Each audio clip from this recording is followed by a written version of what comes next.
in your TV box. That's coming up on Studio B. Wednesdays with Juan is brought to you by Progressive, making it easy to buy car insurance.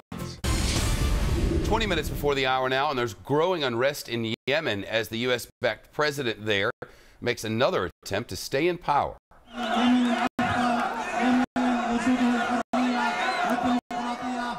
Thousands of protesters calling on the president of Yemen to step down as Yemen's parliament approved his request to enforce emergency law for the 30 days. This move suspends the constitution in Yemen, allows media censorship in Yemen, bans street protests in Yemen, and gives security forces the power to detain suspects in Yemen. The president already offered to step down at the end of the year, but that's not nearly good enough for the people. Of course, the Yemeni president has been a strong ally of the United States in its fight against al-Qaeda.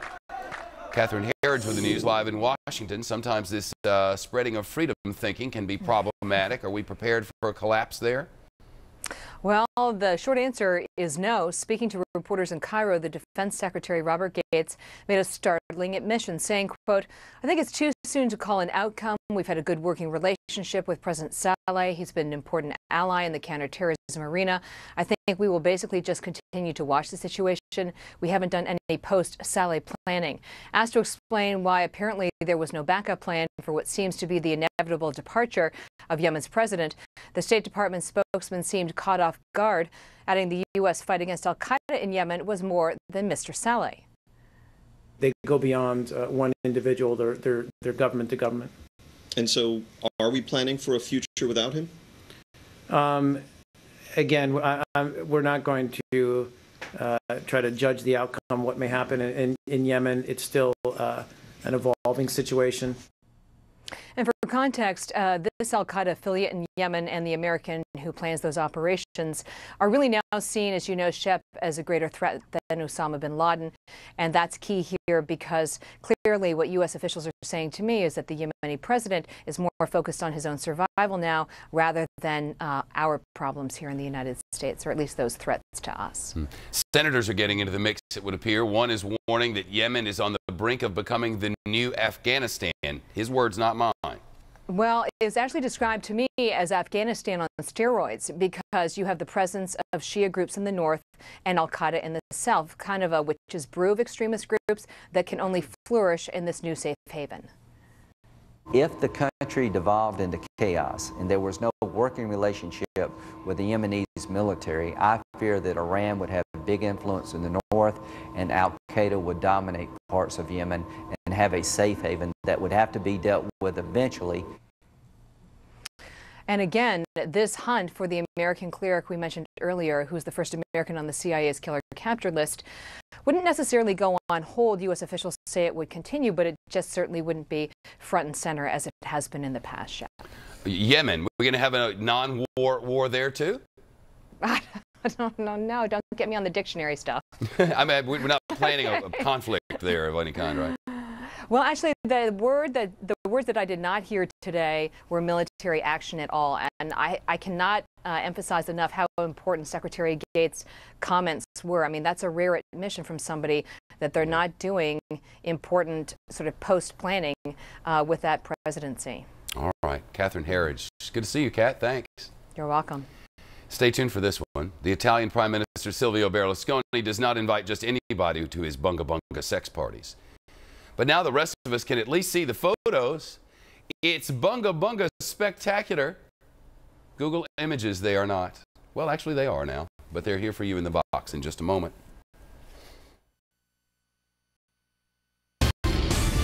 Forza Italia.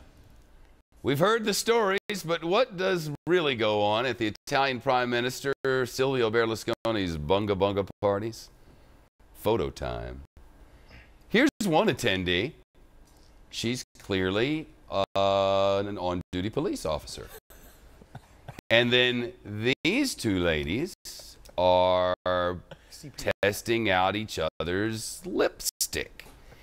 And then these three, I'm not sure. And then there are these two dudes. Blue shoes, Elvis relative. Italian authorities recovered the pictures from laptops and cameras from women who attended parties at the home near Milan. Of course, the 74-year-old prime minister is on trial now, alleged to have paid for sex with a 17-year-old belly dancer, also known as Ruby the Heart Stealer. With us now, former prosecutor, Fox News legal analyst Arthur Aidala, and the criminal defense attorney, Tom Caniff. So aside from the fact that, as Tom mentioned before the beginning of this segment, that Italian politicians clearly have some degree of better taste than American ones, what do we make of these pictures?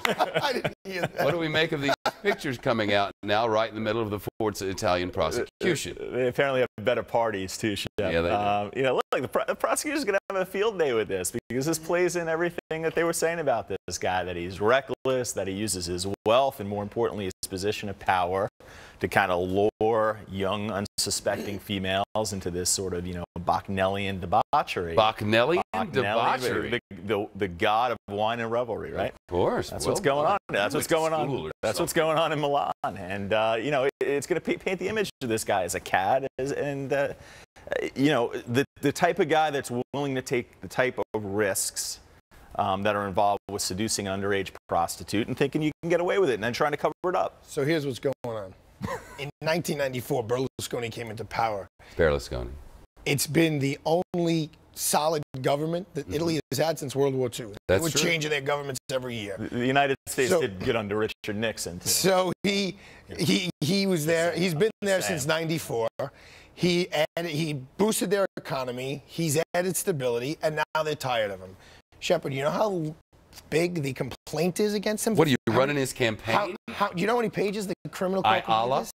20,000 pages is the complaint against him. And here's the thing, what people need to know. In Italy, prostitution is legal. Yeah, there are no Johns. You don't get locked up. What's illegal is the illegal part of it, and what's illegal is having like a brothel, like being a pimp, basically, is illegal. So the Italian prime minister can't also be a pimp. He can't. He can own a soccer team. He can own the newspaper. He could be the richest man in Italy, but he can't be a pimp. And what he can't do, and what he's charged with, is being with one of these prostitutes who's underage. Now in Italy, the underage the number is 14 years old. That's awesome. Yeah, I don't know if they're going to be able to prove that case. It starts April 6th. What are those photos, Ed, that Berlusconi had some wild parties?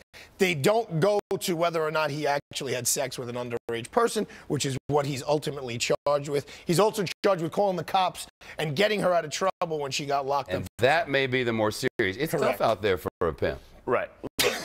You know, Shep, every time there's one of these scandals involving a politician, be it Berlusconi or Bill Clinton, you know, the defense is always, you know, this is just, you're trying to tar and feather the guy over a sex scandal. Right. You know, yeah, it starts with We never do anything like that in the United States, of course. We never impeach anyone over. But the problem is, you know, yeah, the root of it may be sex, but then it goes, you know, when it gets towards abuse of power, cover-ups, having the police quash charges against her, it's something bigger. Different. You know who's going to be on Fox News Channel tonight during Hannity? No. Larry King. Oh, wow. Larry, can I finish? Sheboygan, hello. Larry King tonight on Hannity at 9 Eastern. This program is brought to you by Safelite Auto Glass, America's vehicle glass experts. The popularity of smartphones and tablet computers has been a huge boon for electronics makers, including Apple. But some technology experts are saying those devices are putting a big strain on the nation's Wi-Fi networks. Gee, you think? They say unlike modern cell phone networks, many Wi-Fi hotspots, like those at coffee shops and airports or whatever, can only handle a handful of users at once. And as more people go online, the connection slows down for everybody. Claudia Cowan's live in San Francisco. This is a problem. What are they going to do about it? Well, you know, Shepard, the numbers here are staggering. By one estimate, 50 million tablets will be sold by the end of the year, led, of course, by the oh-so-popular iPad coming out from Apple. And all these tablets are joining the hundreds of millions of smartphones already in use by people who want to stay informed and entertained and connected all the time. The problem is these tablets are media-rich and mobile, and they take up a lot of broadband, and their soaring popularity threatens to overwhelm today's Wi-Fi networks. we have all these technology companies pushing wireless gadgets. We need to have an infrastructure that supports the use of those gadgets. Otherwise, they're expensive paperweights. You can think of it like the wireless equivalent of a traffic jam. Everyone tries to get online at once, downloads screech to a halt, or you don't get any connection at all. Just a lot of frustration for all that money, Shepard. All right, so what do they do now? How do they fix it? Well, you know, innovation is really going to be a critical factor here. Already we're seeing tech companies like Ruckus Wireless come out with this device. This is a smart antenna. It's designed to boost bandwidth capabilities. But chip makers and service providers are also tackling this Wi-Fi overload issue. We may see the federal government getting involved in this area as well, Shepard, because this problem is only going to grow right along with sales of today's must-have gadget. All right. Thanks a lot, Claudia Cowan, San Francisco. Good to see you. Venezuela's president is outspoken on everything from President Obama's role in the bombing of Libya to the number of Venezuelan women getting breast implants. Now, Hugo Chavez has a theory about life on Mars. And then there's this before we wrap things up here in the Studio B. Every year, scientists find more intelligence that Mars once may have been able to support life, if only in its simplest forms. But what caused that red planet to die and turn into the dry, barren rock it is today? The Venezuelan President Hugo Chavez knows, obviously. He says capitalism killed life on Mars. During one of his many speeches, the socialist president said, and I quote, "It would not be strange that there had been civilization on Mars, but maybe capitalism arrived there and finished off the planet." For the record, NASA engineers say their Mars rovers have found signs of water on Mars, but not capitalism. Not yet. Mars, hello! Larry King tonight on, there he is, the King. The newly, no longer on TV, Larry King. He used to be on a channel that you don't watch. So if you don't recognize him, he is one of the legends of television of all time. And he's handed his guests tonight to talk about the death of Elizabeth Taylor. That's tonight, 9 Eastern, 8 Central on Fox News Channel.